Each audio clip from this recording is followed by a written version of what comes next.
Lo escuchamos en Tele 13 Radio. Salgamos de esto rápido, ya.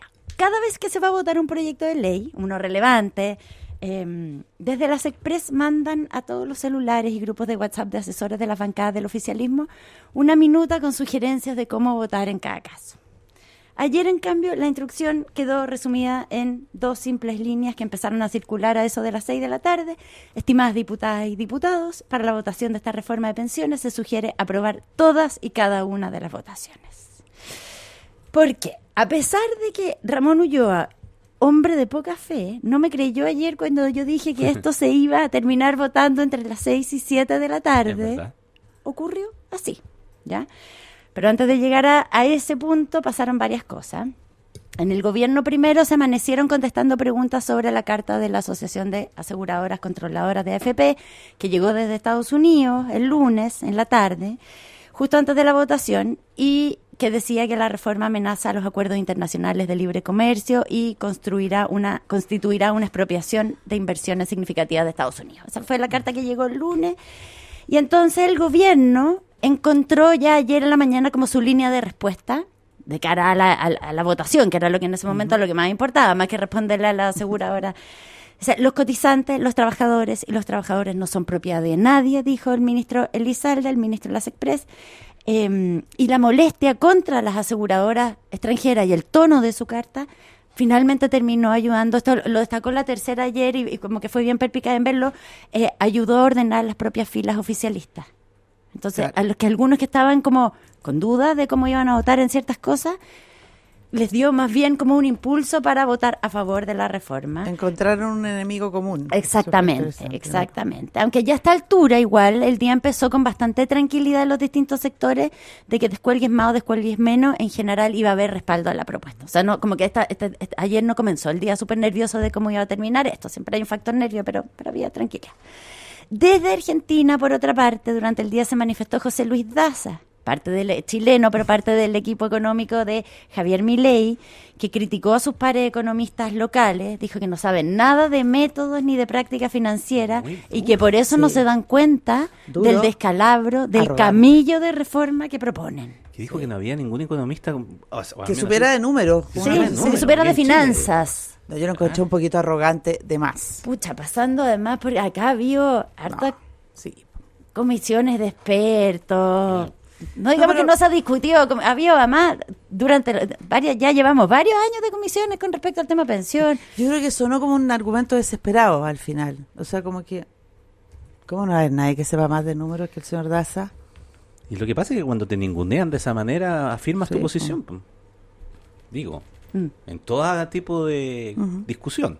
Si te terminan ninguneando, oye, no te bien no cayeron sus declaraciones. Al final son boomerang ese tipo de declaraciones. Exactamente. Bueno, en el Congreso, mientras tanto, a las 10 de la mañana empezó la sesión, a la que en general llegaron todos con la idea de que se iba a aprobar. Ya, como nos hemos acostumbrado un poco, entonces hemos perdido la capacidad de asombro con las salidas de libreto en que a veces incurre lo honorable. Voy a pasar muy rápido, muy de largo, por las hemorroides del diputado Gaspar Rivas, o por las palabras de... ¿Lo viste? Sí, lo vi. Y cuando sacó el cojín. Sacó un cojín, porque explicó que estaba recién ¿por qué operado? nos teníamos que enterar de eso? Sí. Pero de verdad, ¿por qué? Por eso yo digo, ya como que ya tampoco nos sorprende tanto. Sobre todo cuando uno tiene como mente en imágenes, no en palabras. Tiene cierto sentido en la historia, porque igual ayer era una votación relevante. O sea, que va a quedar en los anales de la República. Ha habido votaciones, acuérdense ustedes, en que ha llegado alguien, ha dejado su convalecencia médica de verdad y ha llegado casi en camilla a votar. Sí.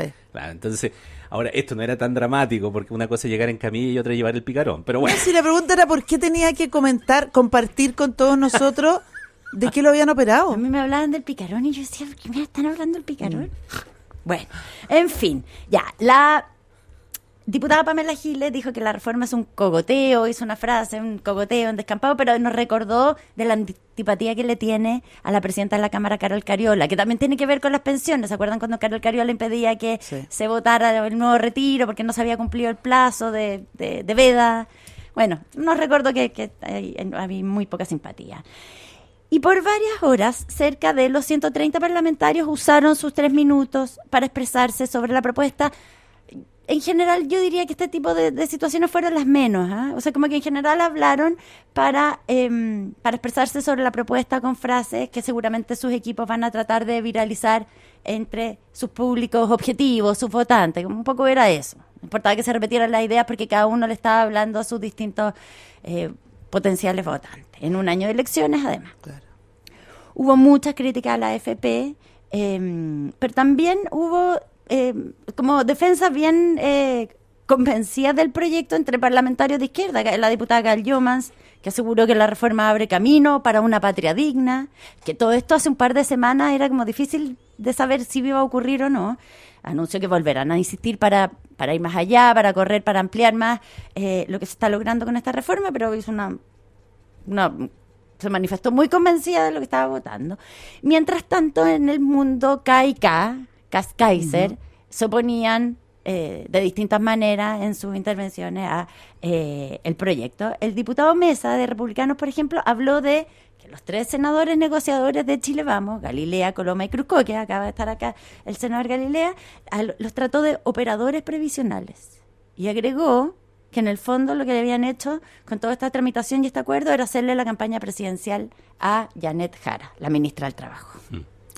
Ese tipo como de declaración, dijeron, la campaña presidencial más cara de la historia, dijo. Ya, con todo, como ya he dicho, fue un proceso sin grandes nervios y a eso de las 6:30 de la tarde empezó la votación, que fue rápida y bastante contundente.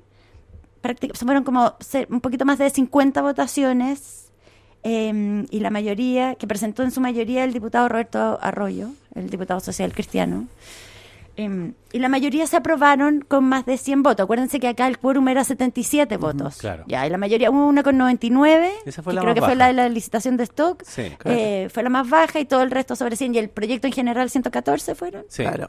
O sea, hubo un apoyo bien transversal, porque hubo descolgado 6 en RN, un par más en la UDI, pero uno en PS, pero en general todos los partidos, salvo Partido Libertario, Republicano, los demás se plegaron.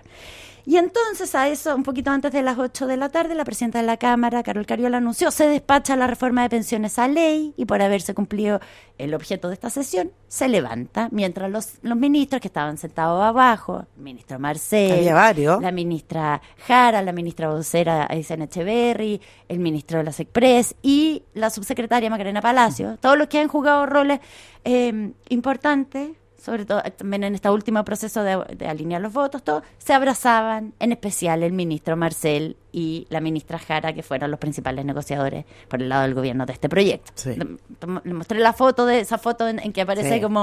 como el ministro Marcel con la cabeza apoyada en el hombro de la ya va ministra. muy reclinado porque Sí. es mucho más alto. Claro, más alto. Sí, pero esa foto bien como icónica. exactamente. Ya, y tras eso, entonces, empezaron las reacciones, vimos y vamos a seguir viendo a cada sector empujando de alguna manera su libreto, porque ahora en lo político quedan varias preguntas dando vueltas. Una es para la opinión pública: ¿quiénes van a ser los padres de esta guagua? ¿El papá, la mamá?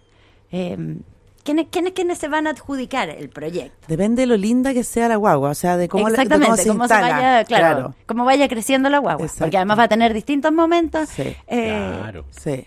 Porque se lo pregunto mismo a usted: ¿a quién ustedes le atribuirían hoy día la reforma? Es una... No es fácil. No, pero yo creo que desde el punto de vista de la opinión pública, hoy día, yo creo que es un triunfo del gobierno. Pienso que esto va a ser el gran legado de Boric, pero también me quedo ya en un segundo plano, a lo mejor un plano de más reflexión y de más análisis, con lo que dijo el senador Galilea hoy día en la entrevista con Ramón, que lo encontré tan sólido, cuando dice que él está muy contento porque de alguna manera el mundo político le ha demostrado al país que sí, juntos, cediendo, dialogando, pueden tener logros Pueden como avanzar, este. pueden hacer Mejorar, que el sistema porque, político digamos tome una cosa, decisiones. esta reforma mejora las pensiones. O sea, en eso están todos de acuerdo. En ese sentido yo creo que el gobierno se puede adjudicar todos esos puntos. Pero detrás, y por eso yo creo que aquí sí hay una oportunidad para él y Matei, que en el fondo es decir: nosotros somos este tipo de derecha. la que colabora, la que saca adelante reformas como esta. Es el discurso que han promovido. Claro. Evelyn Matei no ha y hablado. separarse a lo mejor del está resto. Está en Panamá, vuelve el sábado de madrugada. Entonces lo que son como las 5 de la mañana en Panamá, van a definir ahora en la mañana es si habla desde allá o si espera a llegar. Porque todavía no se ha pronunciado post aprobación de la... A mí me parece una sola cosilla que tal vez esta podría ser la primera manifestación en la práctica de que la política pendular que hemos vivido durante estos últimos años comienza a encontrar su eje más hacia el centro. Claro. Fuimos hacia un lado, hasta bien hacia un lado, después nos movimos hacia el otro lado del péndulo, y como todas estas cosas siempre como que en algún instante ese péndulo tiene que más o menos ajustarse.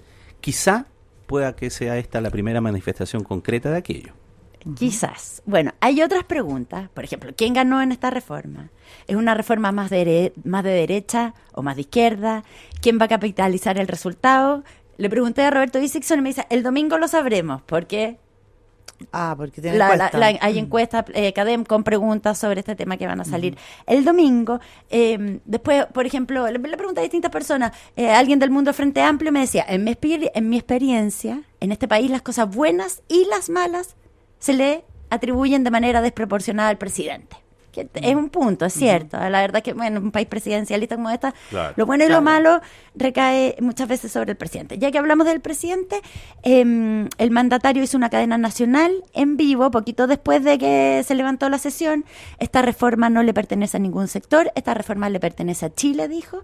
Es el avance más grande sobre pensiones en décadas, es el mayor aumento desde la creación de las AFP en los años 80, y dijo, con esta reforma las pensiones de las mujeres aumentan y se corrige la discriminación injusta que han sufrido.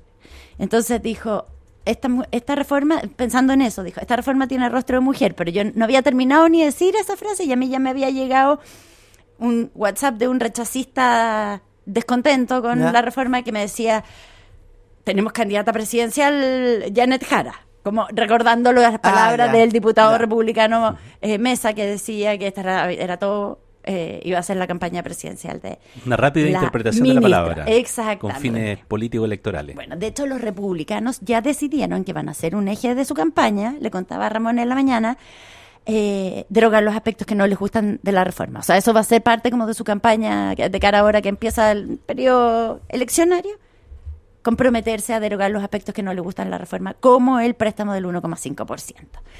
Y personeros de Chile Vamos, por otra parte, hacían circular, por ejemplo, una carta indignada de Manuel Riesco, el economista comunista, marido de Carmen Hertz, totalmente en oposición, o sea, como que se terminaba encontrando como los libertarios, totalmente en contra de la propuesta, o también un video con distintas declaraciones de los parlamentarios de izquierda que rechazaron la propuesta, en el fondo para mostrar que en la izquierda hay molestia, que esta no es una reforma que los deje a todos contentos. Desde el oficialismo reivindicaron que se avanza en un sistema mixto, que las AFP no están contentas, que se quería más pero se avanzó.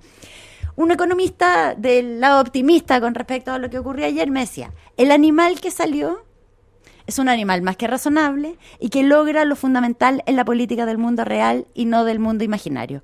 Fórmulas que a cada sector le permitan hablarle a los suyos. En la derecha, potenciar la capitalización individual y que el 6% vaya a las cuentas. En la izquierda, que crearon un préstamo solidario, un seguro social nuevo y cambiaron la industria de la AFP como la conocían. Entonces dice, es como artefacto genial porque permite que cada uno salga a reivindicar ciertos aspectos. En lo técnico, por otra parte, todavía quedan etapas. La reforma tiene que ser revisada por el Tribunal Constitucional. Se hicieron reservas de constitucionalidad. En marzo se espera que sea promulgada, publicada, y empezarán a contar los plazos. Por ejemplo, los 6 meses, la pensión garantizada universal subirá a 250.000 pesos para los mayores de 82 años y progresivamente al resto de los grupos de edad jubilados.